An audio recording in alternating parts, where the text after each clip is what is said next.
नमस्कार, मैं भाव्या। आप देख रहे हैं फॉर न्यूज भारत।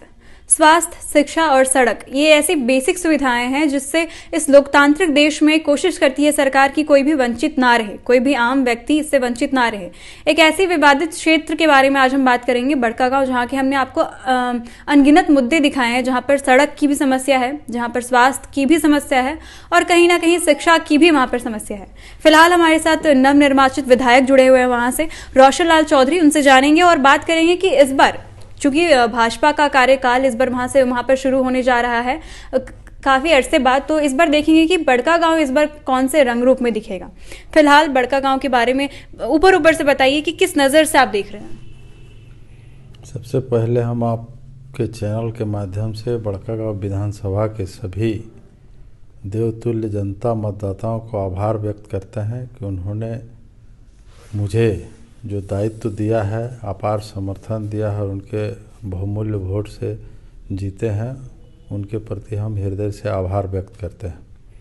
लगातार क्षेत्र में राजनीतिक रूप से 20 वर्षों से जुड़े हैं, तो वहाँ के एक समस्याओं से भी वाकिफ़ हैं।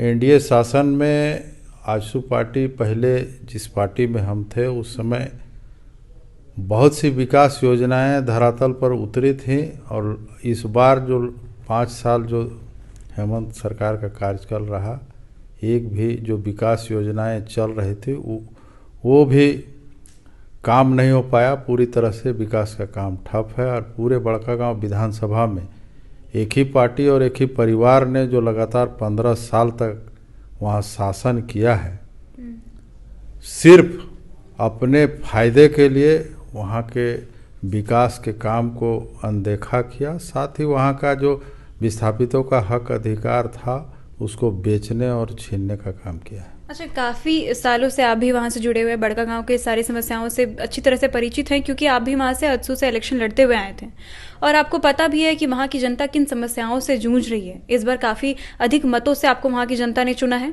तो आप बताइए कि जो वहाँ की जो अभी समस्या है, जैसे कि विस्थापनों की समस्या है, यहाँ पे वहाँ के लोग नौकरी के लिए तरसते हैं, कंपनी तो वहाँ आती है पर वहाँ के लोगों को रोजगार नहीं दे पाती है, ये सारी समस्याओं को आप कैसे निदान करेंगे? मैं वहाँ के विस्थापित समस्या से वाकिफ़ हूँ, लगातार क्षेत्र से जुड़ा रहा हूँ। आने वाले समय में वहाँ के विस्थापितों के हक की आवाज़ बनूंगा, सड़क से सदन तक उनकी बातों को रखूंगा और कंपनी के साथ जो उनका अधिकार है, संवैधानिक अधिकार है, उसको दिलाने का प्रयास करूंगा। इसके लिए लगातार हमारे माननीय सांसद भी हैं मनीष जायसवाल जी, हम लोग मिलकर उनका जो अधिकार है उनको दिलाने का काम करेंगे। अच्छा, अभी बहुत ज़्यादा जो चर्चे में मामला चल रहा है वहाँ, या फिर यूँ कहें वहाँ का समस्या जो चल रहा है और चलता आ रहा है, वो है सड़क का। सड़क जो बड़े बड़े मालगाड़ियाँ होती है, ट्रक हाईवा, उनके लिए अलग सड़क ना बनने के कारण जो आम व्यक्ति हैं वो दुर्घटना का शिकार होते आए हैं और अभी भी ऐसे हादसे लगातार बने रहे हैं। तो जो लोगों की मांग होती है कि एक अलग सड़क होना चाहिए जो बड़ी बड़ी मालगाड़ियां हैं, ताकि आम जो लोग हैं वो अपना आसानी से चल सके सड़क पर। इस पर आप क्या कुछ कहेंगे? क्या अलग सड़क की मांगे इस बार पूरी होगी जनता की? निश्चित रूप से। आज ही हम लोग उपायुक्त महोदया से बात किए हैं इस संबंध में, और कंपनी वालों के बीच हम लोग तुरंत, जैसे ही हम लोग का शपथ ग्रहण होगा और उसके बाद हम लोग आने वाले समय में कंपनी के साथ, प्रशासन के साथ मिलकर हम लोग एक पहल करेंगे, त्रिपक्षीय वार्ता करेंगे और इसका निदान बहुत जल्द करेंगे। कंपनी को करना होगा बाईपास रोड का, ताकि आने वाले समय में किसी तरह की दुर्घटना ना हो, क्योंकि लगातार हम देख रहे हैं कि रोज़ दुर्घटनाएं होती हैं। बहुत से लोगों का दुर्घटना से मौत भी हुआ है। आने वाले समय में ऐसी घटना न हो, इसके लिए हम लोग पहल करेंगे। अच्छा, यूँ तो बड़कागांव बहुत विकसित नज़र आती है, वहाँ पे कंपनियाँ हैं और आकर के सेटअप हो रही हैं, वो भी एक नहीं अनेक कंपनियाँ, लेकिन जो वहाँ के लोग हैं वो अभी भी, जैसे कि जो वहाँ पे कोई बड़ा हॉस्पिटल नहीं है, वहाँ पे कोई बड़ा स्वास्थ्य केंद्र नहीं है, तो इसको आप इस बार बड़कागांव को क्या कुछ मिल सकता है इस मामले में? निश्चित रूप से हम कह सकते हैं कि 2019 से 24 जो हेमंत सरकार का काल था उसमें कोई भी काम नहीं हुआ, सरकार की कोई नीति नहीं थी, नियत नहीं थी। आज कल ही हमने देखा कि एक पेपर में स्टेटमेंट आया है कि बादम कोल ब्लॉक के लिए कंपनी ने 44 करोड़ रुपया सरकार के पास जमा कर दिया। वो पैसा रियल में वहाँ के रैयतों को मिलना चाहिए। अब गरमजरुआ ज़मीन जिसको रैयत के दादा परदादा मेहनत करके खेती लायक बनाए, उसमें घर बनाए, और वो पैसा अब सरकार के पास, राज्य सरकार के पास जमा कर दिया गया, तो ये तो निश्चित रूप से वहाँ के विस्थापितों के हक अधिकार को छीनने का काम किया। सरकार के पास कोई नीति नहीं है, विस्थापन नीति नहीं है, नियोजन नीति नहीं है। आप कल के दिन में जो जमीन को वो जोत रहे थे, जिस घर में रहते, जो गरमजरुआ जमीन था, वो सरकार सीधे कंपनी बोलती है कि नहीं वो पैसा तो हम सरकार को दे दिए, आपका कोई अधिकार नहीं है। तो ये अधिकार छीनने का काम तो वर्तमान सरकार, हेमंत सरकार कर रही, पहले भी की 2019 से 24, और अभी जो आने वाले समय में भी सरकार पूरी तरह से बनी भी नहीं और यहाँ के विस्थापितों का अधिकार छीनने का काम कर रही। पुनः कार्यकाल हेमंत सरकार का रहेगा, या फिर यूँ कहें कि जेएमएम और कांग्रेस के गठबंधन का सरकार रहेगा, तो इस बार फिर से कहीं ना कहीं कहानी जाकर के वही दोहराई जाएगी, बस बड़कागांव में इस बार कांग्रेस की जगह बीजेपी आई है। तो इस बार क्योंकि सरकार झारखंड में किसी और पार्टी की रहेगी, तो इस बार कैसे आप बड़कागांव को विकसित कर पाएंगे?